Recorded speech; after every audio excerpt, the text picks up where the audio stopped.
Never cross the thumb. Up. That one on the trigger, yeah, that one, give it to me. On the frame, here we go. I think the other one is more. That hands, okay, that hands, squeeze the gun. That hands, maintain the gun, squeeze it. Whenever you're comfortable, sweat down, lean. Whenever you're comfortable, you press the trigger. Point it down.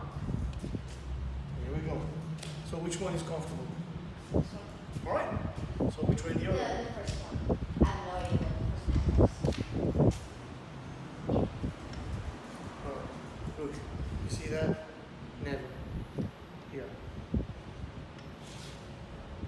Now you put that palm inside here.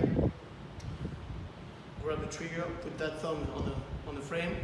Here we go. Here we go. Perfect. Huh? Nothing in there. Look, nothing in there, nothing in there. It's very safe right now. So you can train yourself like that. Squat down and lean. Here we go. That's it. Oh, it's empty.